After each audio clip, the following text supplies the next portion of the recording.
Welcome to Echo Tales. Tonight, a story of absence, a profound silence that spoke louder than any shout. On my wedding day, not a single member of my family graced the aisle. Not even my father, whose promise to walk me down felt like a phantom limb. They chose instead the pastel spectacle of my sister's baby shower. Yet, less than 24 hours after those empty pews, a single photograph, posted online, unleashed a storm, 47 missed calls and texts, a frantic deluge. What force could have shattered their indifference so utterly? The answer, as they soon discovered, lay in a game they thought they controlled. They believed they were choosing the winning side in a family rivalry they themselves had meticulously engineered. But they failed to grasp a crucial truth. The game was rigged from its very inception, just not in the way they ever imagined. My name is Nina, and for my entire life, I had existed as the perpetual understudy to my sister Iris's relentless one-woman show.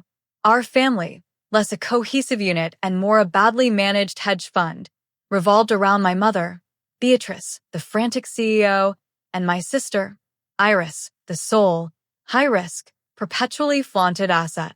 Iris, you see, followed every unwritten bylaw of our clan with zealous precision. She married Gregory Davenport, a man whose family name whispered of generational wealth, though the reality was closer to generational debt carefully concealed behind manicured hedges. Their life was a meticulously staged production, a grand tableau where even conversations were rigidly controlled, and my family, the perpetual investors, applauded, hoping for a return on their emotional outlay. I, however, was the unexpected, off-book venture they could never comprehend. I chose a different path. I chose Daniel. Daniel carries no aristocratic surname promising preferential tea times. His hands are stained with the honest marks of ink and graphite, hands that bring entire worlds to vivid life. He is a comic book artist, a quiet storyteller who crafts universes from a small, sun-drenched studio at the back of our modest rented cottage. A space that breathes the intoxicating scent of paper and boundless possibility. To me, it was the very fragrance of creation. To my family, it reeked of unforgivable financial instability.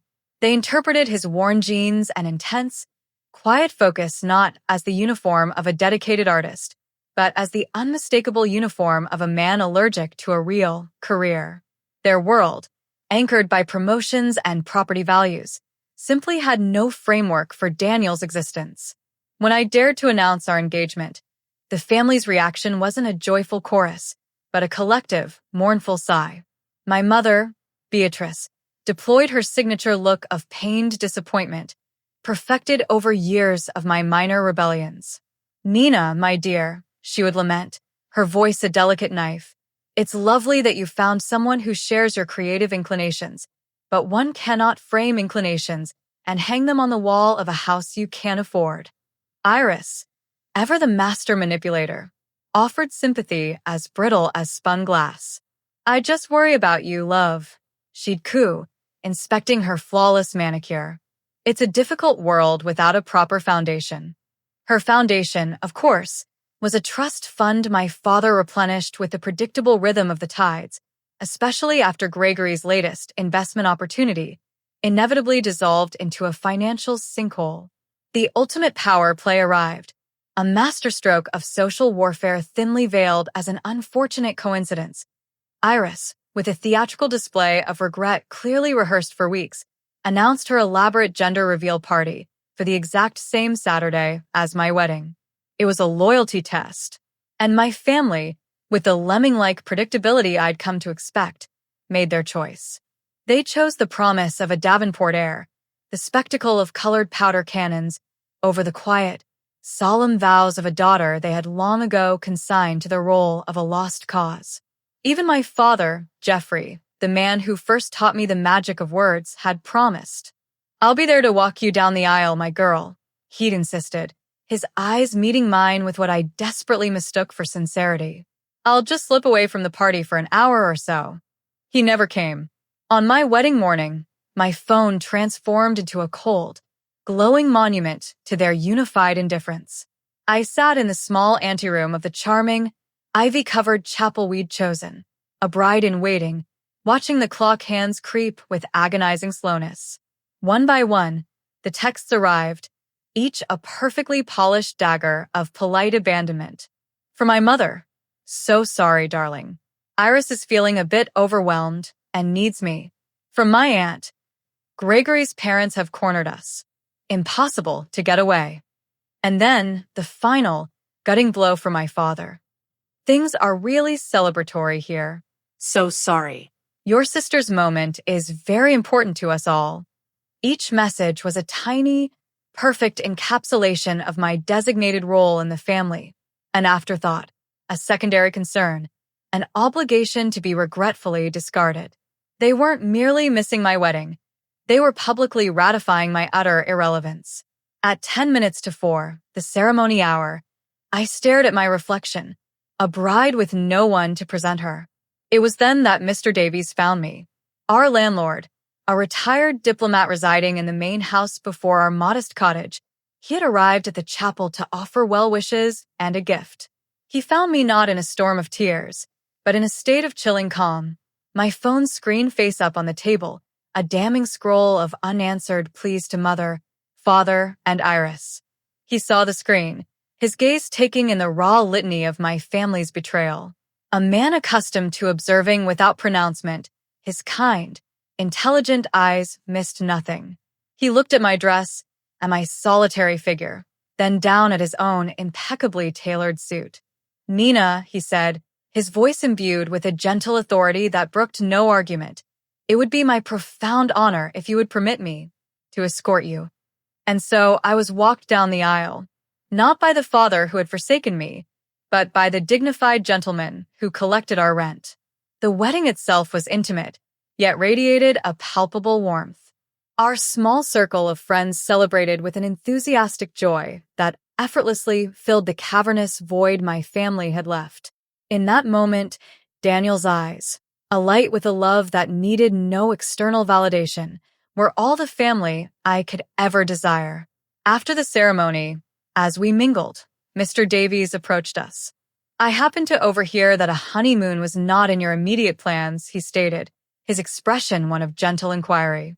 Indeed, we had prioritized securing the lease on Daniel's new, larger studio space over a frivolous vacation.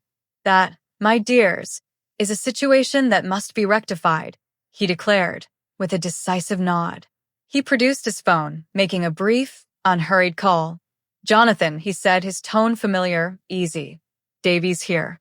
I'm calling about that young artist I introduced you to, the one who designed the graphic novel adaptation of your grandfather's journals. Well, he's just gotten married. Yes. A lovely girl. Wonderful. My sincerest thanks. He ended the call, a distinct twinkle in his eye. An old friend of mine, Jonathan Parrish, has a private vessel. He insists you make use of it for the next fortnight as his personal wedding gift. His crew is on standby. Jonathan Parrish. The name resonated like a bell. A famously private philanthropist and historian, Daniel had once undertaken a passion project for him, a commission to visually chronicle Parrish's ancestors' expeditions. He'd done it for a nominal fee, simply because the story itself had captivated his artistic soul. He had treated the reclusive tycoon's family history with the same reverence he gave his own beloved characters. And now, that quiet reverence was being repaid in a way we could never have imagined. The very next day, Daniel and I stood on the gleaming deck of a sailing yacht so impossibly elegant it looked carved from moonlight. A flute of champagne in my hand, I watched the familiar coastline recede, dissolving into a hazy blue line. I took out my phone, captured the moment, Daniel and me, our hands clasped, the impossible sapphire of the deep ocean stretching endlessly behind us. The caption was a simple, declarative statement. The adventure begins. That single post was not an act of revenge. It was a defiant declaration of independence. My old life had been a supporting role. My new one was the lead. 15 minutes later, my phone's screen erupted, a frantic, vibrating web of calls and desperate messages. I silenced them all.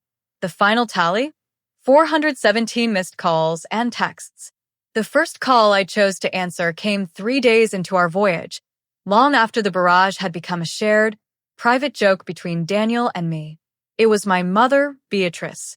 I let the phone ring, each cycle a small, delicious reclamation of control in a lifetime of acquiescence. When I finally answered, I offered no greeting, letting the vast, empty expanse of the ocean fill the silence between us. Nina, is that you? Nina, for goodness sake, where are you? We have been beside ourselves with worry. Her performance was breathtaking in its dishonesty, almost admirable in its audacity. They weren't worried. They were mystified. They were outraged. They were confronting a narrative they couldn't control, and it was driving them to the brink of distraction. I'm on my honeymoon, Mother, I finally said, my voice as placid and steady as the distant horizon. I could hear Iris in the background, her voice a sharp, impatient hiss. Ask her where she got that boat. Ask her who is paying for it. My mother's tone pivoted instantly, from feigned concern to pointed cross-examination. A honeymoon on a vessel of that magnitude? Your sisters saw the pictures. We are all quite perplexed. Did Daniel's family have resources you failed to mention? It would have been helpful to know. There it was. The frantic scrabbling for a logical foothold, any explanation that would prevent their neatly constructed universe from imploding. They needed Daniel to be a secret heir, a trust fund kid merely playing at being a bohemian artist. Because the terrifying alternative, that their colossal error in judgment was based solely on their own superficial criteria, was an existential threat. They had to be the victims of my secrecy, not the architects of their own exclusion. This was the pivotal moment, the conversational endgame I had unknowingly been preparing for my entire life. I took a slow sip of my drink, watching a pod of dolphins arc gracefully through the crystalline waves. No, Mother, I said, letting the simple denial fill the expectant silence. Daniel doesn't possess a hidden fortune. He has something far more valuable, something your world lacks a column for in its ledger. Talent, and an unwavering reputation for excellence. And those qualities, it turns out, are their own profound form of currency among people who truly matter. The silence on the other end was so profound, I could almost hear the elaborate gears of her mind grinding to a halt. I continued, my voice deliberately light, almost conversational. The yacht belongs to a gentleman named Jonathan Parrish. He's one of Daniel's clients. He was so deeply moved by the way Daniel brought his family's history to life that he offered this trip as a personal wedding present. It was all arranged, quite thoughtfully, by Mr. Davies. The sound my mother made was a faint, strangled gasp, like a balloon slowly deflating. Mr. Davies, the landlord, the quiet, polite man they had dismissed as a mere functional fixture of the background, a lamppost, a mailbox. The very notion that this man, this peripheral figure from my supposedly small life, could casually command the favor of a titan like Jonathan Parrish was a paradigm-shifting revelation. It shattered the fundamental laws of their social physics. It wasn't about the money you possessed. It was about the respect you commanded, a concept they had never bothered to learn. Mr. Davies, she repeated, the name an alien utterance she struggled to pronounce. The man who owns your cottage?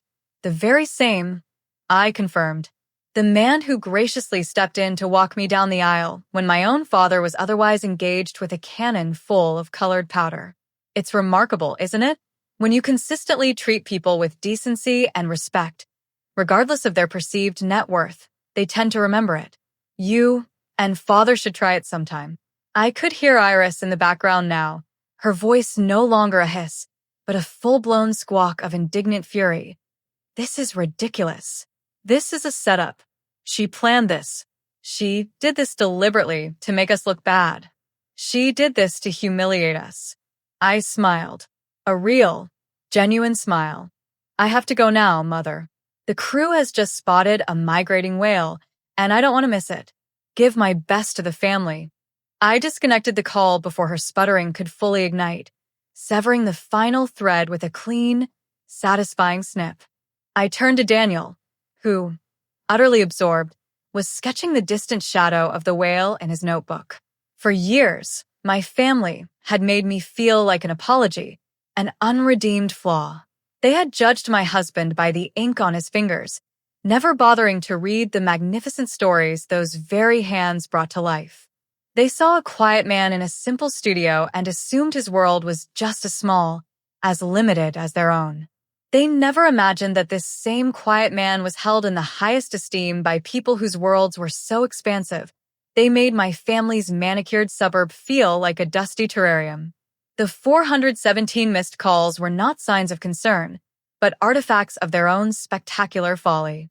Each notification, a digital ghost of a connection they had so readily severed, a celebration they had contemptuously snubbed, only to discover it was the only one that truly mattered. They hadn't simply skipped a wedding. They had fundamentally misread the entire map of my life. Standing there, the sea breeze a cleansing balm in my hair, I grasped the most profound truth of all. By casting me out, they hadn't diminished me.